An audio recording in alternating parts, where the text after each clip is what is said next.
This is canon. This is part of the Marvel Cinematic Universe's main timeline. And also letting you know right off the bat, this video is going to be spoiler free. Since, this just came out. In case you haven't watched it yet, you can still watch this video. So let's do it.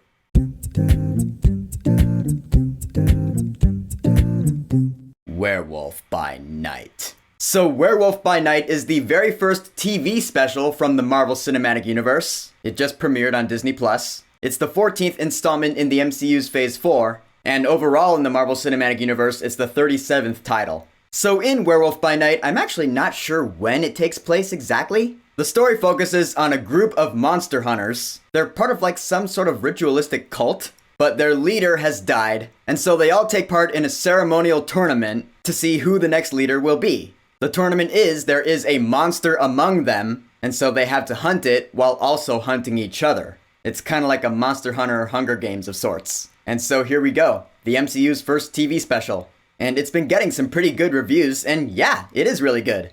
The obvious thing that I have to touch on is, yes, it does harken back to those old monster movies from Universal from the 1930s and 40s. Since, it's in black and white, it's got the film grain, the little cigarette burns, it's presented with that aesthetic. And that is really cool. It adds a unique flair to this TV movie, if I can call it that.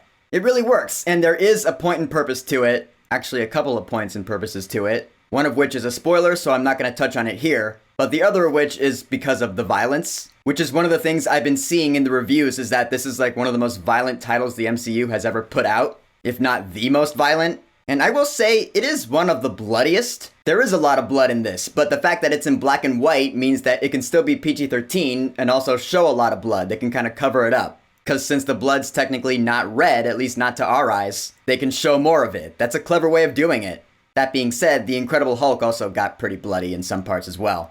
So I won't say Werewolf by Night is the bloodiest title from the MCU, but it's definitely one of the bloodiest. As for the creativity of the violence or gruesomeness of it, I'll just say that in my opinion, Multiverse of Madness was slightly more creative in its violence. I'm just saying. Not a slight against Werewolf by Night, it wasn't trying to go for that kind of creativity. I feel like I'm bagging on it. No, the action was really cool in Werewolf by Night. When monsters are in the shadows and these people are yelling for their lives, it was cool. I always like it when monsters are in the shadows, when you don't see them. That makes them scarier, it amplifies the terror. It was really well done here.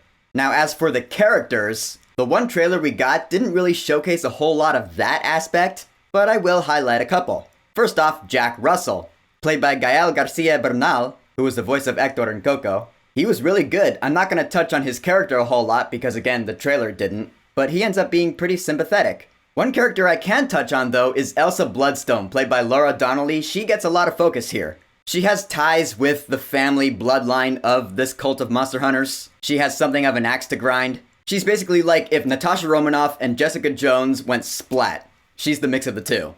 Not a bad mix, if you ask me.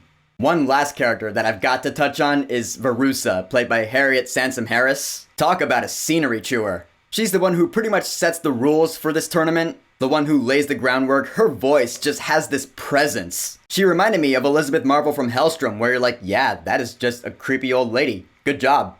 Now, as far as the story of Werewolf by Night goes, I'll say it's exciting. There is some downtime, but I actually really like the downtime. There's one scene in particular between Jack and Elsa. I really liked it. And that's all I'm going to say on that, because again, the trailer is really vague now that I think about it. I feel like if I talk any more about that scene, I'm going to be giving away some spoilers, which I gotta give props to the trailer on that. That trailer was really more of a teaser. There is more to the story in this TV special than the trailer let on, which is great. I was watching this last night when something unexpected happened. I was like, what a twist! And that's just never a bad thing. And like I said, this is a throwback to those old Universal monster movies of the olden days, both in concept and in execution. Like, at a couple of points in the beginning, I was like, did Marvel just run out of budget? Is this all they could afford to do now? But then some CGI does come in, and I was like, oh, never mind.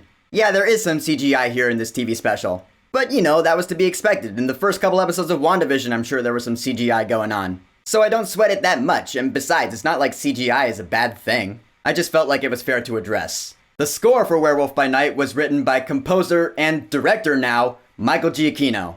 Yup, he wrote the music and directed this whole thing. Props to him for that, and if you don't know who Michael Giacchino is, I'd be thoroughly shocked. The busiest film composer working today, probably one of the most famous of all time at this point.